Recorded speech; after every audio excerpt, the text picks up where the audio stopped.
The English Vanguard ban list is here, so let's talk about it. If you still need a beautiful playmat, look at this brand new one that just dropped on ZeroDamageGaming.com. Use the code Solemn for a discount. It's also about to be the end of December, so some of the time-limited mats will be vanishing, as well as this 2022 December exclusive Eva mat right here. So if you're interested in that, link in the description, use the code Solemn. If you still need any Vanguard cards, go to 50cards.shop and use the code Solemn. And if you want to up your Vanguard skills, you can get Vanguard Mastery in the link in the description using the code Solemn. So right here we have the standard list, and as predicted is literally just the Japanese unrestrictions. So we can have Dark Strain again at 4, and we can once again play Inlet in Magnolia. A lot of people were wondering what this would do to the format. In Japan, I think it didn't really matter because they had a lot of new cards already, like Power Creep basically. Ebisu is running wild there. That got hit right, but Chronojet is still doing its thing. They also have set 8 already, so maybe, you know, Regalia or something is doing well. I don't know. We'll see about that when we have more results. But so they are a bit further along already, whereas English, technically, Youth is still like best deck together with Lutetia or Eva, but Gravidia is also one of the top decks, and Magnolia back in the set 4 meta was actually comparable, or some would argue better than Gravidia. So I would argue for our format, this hit actually does do something. I think Magnolia will be a tier 1 deck now again. Just no longer like the best deck by a landslide. No, I would argue Gravidia best deck, baby. Let's go. Now next, the more interesting hits, in my opinion, for V,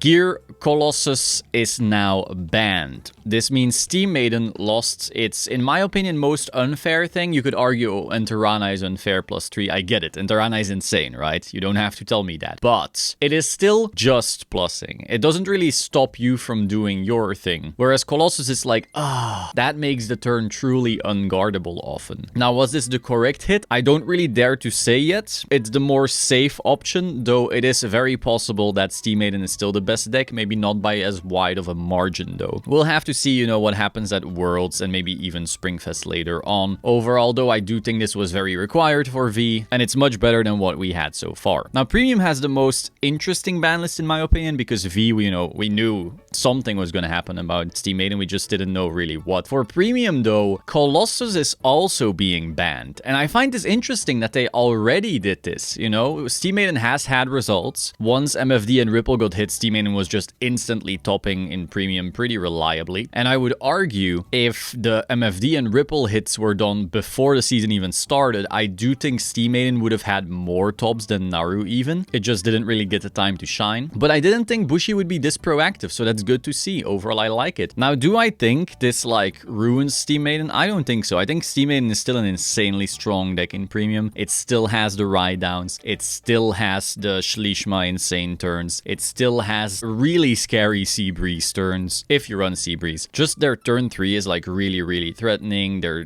Stry turn is really threatening. They have really good G Guardians. They still have Enterana, of course, so like their hand is just gigantic and their board is gigantic. It's all really solid stuff. So even without Colossus, I think this deck is still tier 1 easily. If not the best deck, I don't know. We'll see about that. It's just, of course, a little more fair. Their first stride isn't gonna guarantee kills as easily anymore. Now, for Narukami, we see Stunverse 2-1. Honestly, I find that a pretty solid solution. I think Naru will actually still be competitively viable. We're gonna start seeing more sweep command type decks in my opinion. But even then, if you need Bulwark to work, you're still gonna be striding into Stunverse from time to time. So you might do like a Stunverse first stride to turn on your Bulwark, and then you might do an Exterminate after to kill, or if you notice a window where Exterm is just good to be spammed and you spam Exterm. It definitely makes Naru more fair. Of course, you also kind of gut some of its playstyles. I think another interesting conversation to be had here is that this means, in terms of power level, it gets very comparable to Springfest. Like Springfest season, the best decks were Order Colony, Nightmare Duel, Granblue, Regalia, and so now, obviously, Order Colony is no longer a thing, but Nightmare Duel and Granblue are still really solid decks, and they're both like very consistent, which is solid. Regalia also got an update in the Clan Collection, so like I think I'm now looking towards the Springfest stuff, and then of course Highlander is still solid. NLK is a bit of a high roll type deal, though Highlander is also a high roll type deal, so we'll have to see about that. Again, this completely changes everything, by the way, so not everyone is very happy about this because they might have to restart their world Worlds testing. But yeah, overall, I find the list fine. Some people were hoping for more, some people were hoping for less. I think this is a fine list for just Worlds, because the format changes enough to where, you know, it's cool to playtest again. But at the same time, the format doesn't change so much that all your testing is invalid either. So I think for a Worlds format, this is really solid. And then after that, we might see if something needs to be changed, though I don't think so. I think it's maybe fine. And then after Springfest, of course, then we have a bunch of new product and so forth. We'll have to see if there's then a major issue that needs to be changed. So those were my thoughts. Let me know your thoughts in the comments down below on these ban lists. Again, if you need a beautiful playmat, go to zerodamagegaming.com and use the code Solemn. If you need cards, go to 50cards.shop and use the code Solemn. And if you want to hone your skills, go to zerodamagegaming.com and use the code Solemn for the Vanguard Mastery course. I will see you soon. Ciao.